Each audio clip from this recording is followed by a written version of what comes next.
चलते क्रूज पर गरीब बहू की रसोई। मैं सोच भी नहीं सकता था कि काव्या ऐसा करेगी।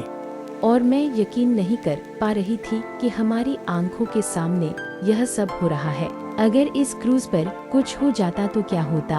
कुछ बहुत गलत होने से पहले हमें सच जानना होगा।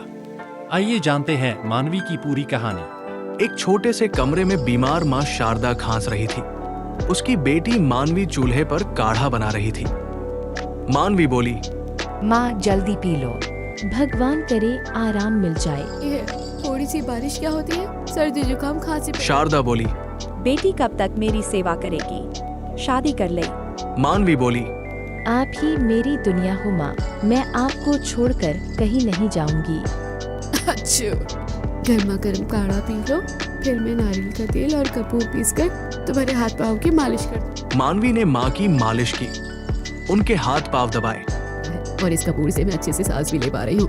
देखना माँ, कल तक तुम्हारा जुकाम भी भाग जाएगा। फिर खिचड़ी बनाई। शारदा बोली, तेरे हाथ का खाना दवा से भी अच्छा है। मानवी मुस्कुराई। हर दिन सुबह मानवी नेहा के घर काम करने जाती थी। नेहा बोली, मानवी आज मेरे लिए कॉफी और सैंडविच बना दो। Avocado sandwich. मालकिन, एवोकाडो सैंडविच कैसे बनता है मुझे पता नहीं है। वैसे तो मैंने तुम्हारे हाथ का खाना खाया, अच्छा बनाती हो। बेहतर होगा तुम थोड़ी मॉडर्न चीज भी बनाना सीख लो, ये बहुत टेस्टी होता है।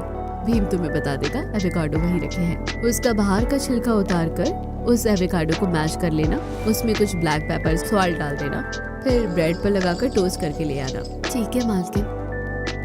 मानवी ने मेहनत से सब सीखा। कुछ ही दिनों में वो हर डिश बनाने लगी। से एवोकाडो सैंडविच बनकर तैयार कर रुचिका को दे देती है। नेहा बहुत खुश रहती थी। तरीके का खाना बनाना सीख लिया ना, तब तो न जाने क्या ही कर दो की। थैंक यू मालकिन। आपको अच्छा सुनो, आज रात को राजमा चावल बन रही है मालकिन। की डस्टिंग और कपड़े धोती है। दोपहर में अपने घर जाती है। माँ को दवाई और खाना खिलाने में आकर डिनर में राजमा चावल बना देती है। वाह, अभी तो डिनर का टाइम भी नहीं हुआ है और आज मैं चावल की खुशबू से मुझसे रुका नहीं जा रहा है। और वो भी नहीं आए। ऐसा करो, भी खाना दे दो जी। लेकर घर चली जाती है और फिर खुद भी वही खिचड़ी खाकर झूठे बर्तन साफ करती। कि दवाई खत्म हो गई है ना, या है? खत्म हो गई है बेटा, कल आपको चेकअप के लिए ले जाना है, दवाई भी ले लेंगे। माँ बेटी सो जाती है। माँ को सरकारी अस्पताल ले जाती है, जहाँ घंटों लाइन में खड़े रहने के बाद जांच हो जाती है और उसे दवाई भी मिल जाती है। दोनों रास्ते में होते हैं कि मंजू। रुचिका, मुझे गर्मा गर्म समोसा खिला दे, कब से तूने खाने नहीं दिया, दिल तीखा गरम गरम खाने को मांग रहा है। माँ, आपको बाहर का ये सब तो मैं अभी नहीं खिलाऊंगी। बड़ी मुश्किल से आपकी टीबी की बीमारी ठीक हुई है और अब खांसी जुकाम 10 दिन से काढ़ा पिला रही हूँ, तब जाकर आपको आराम है। आपको तीखा खाना है, गर्मा गर्म खाना है तो घर में बना दूंगी। ठीक है मेरी माँ, अब तो मुझे ये लगता है कि तुझे मैंने बड़ा करके खुद अपनी माँ बना लिया है। आप ऐसा भी कह सकती हो।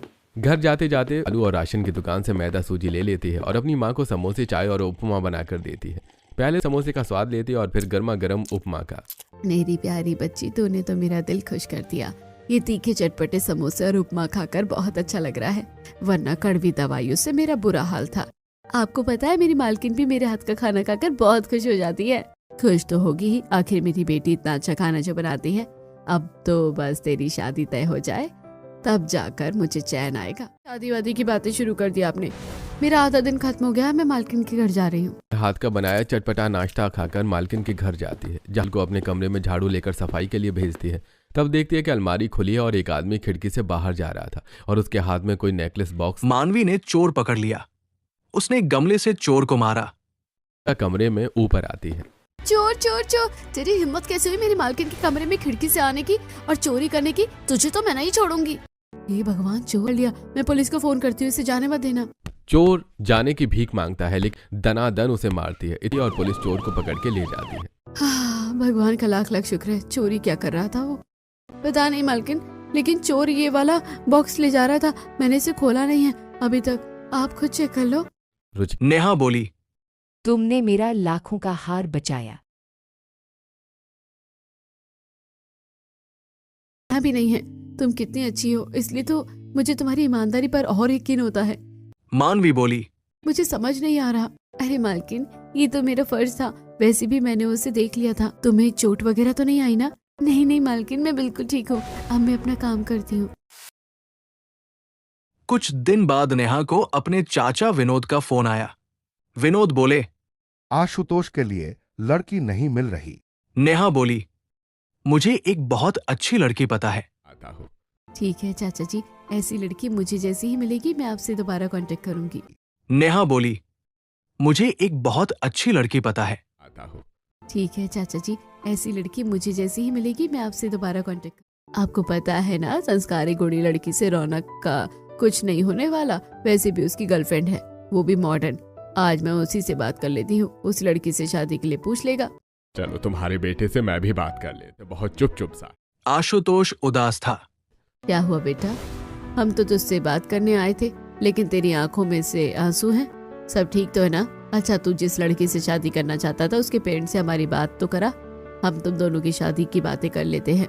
अब उसकी कोई जरूरत नहीं, दिल तोड़ दिया उसने, मुझे धोखा दे दिया, वो किसी और के साथ है। उसकी गर्लफ्रेंड पूजा ने धोखा दिया था। वो रोता रहता था। माँ सुनीता बोली, बेटा हम तेरे लिए अच्छी लड़की लाएंगे। लेकिन यहाँ तो तुम्हारा दिल ही टूटा हुआ है। कोई बात नहीं बेटा, तुम्हारी जिंदगी में हम एक ऐसी जीवन संगिनी को लेकर आएंगे जो तुम्हारे जीवन को खुशियों से भर देगी। बिल्कुल मेरे। नेहा ने मानवी का रिश्ता तय करवाया। कर लेती है और बिना किसी से कुछ बोल। नेहा ने मानवी का रिश्ता तय करवाया। दोनों परिवार मिले। क्या बेटी, कुछ गलती हुई है क्या मेरी बेटी से जो तुमने मुझे बुलाया? परेशान होने की जरूरत नहीं है, आप बैठ जाने में अच्छी और ईमानदार है। मैंने आप में से किसी को इन्फॉर्म नहीं किया, अचानक मुलाकात करवा दिया आमने सामने। दरअसल आंटी का रिश्ता अपने भाई रोया है। क्या आपको ये रिश्ता मंजूर है?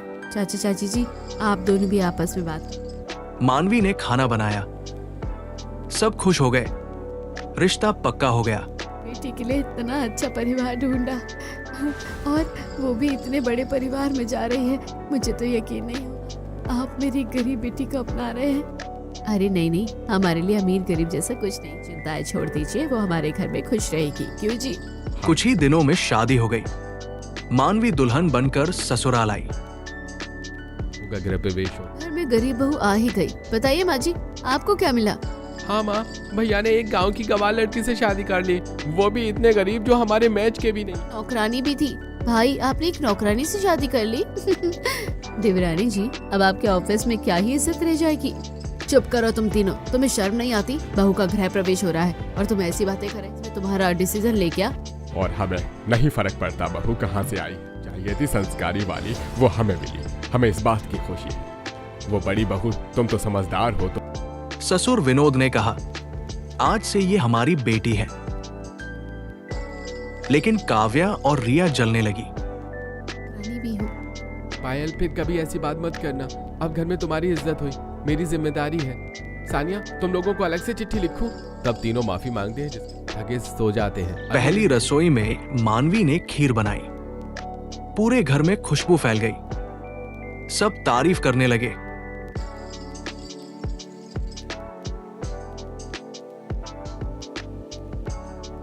मैं तो और खीर खाऊंगा, बहू और दे देना। पापा जी, फिर से मत डांटना, लेकिन पहले रसोई में ये सब कौन बनाता है?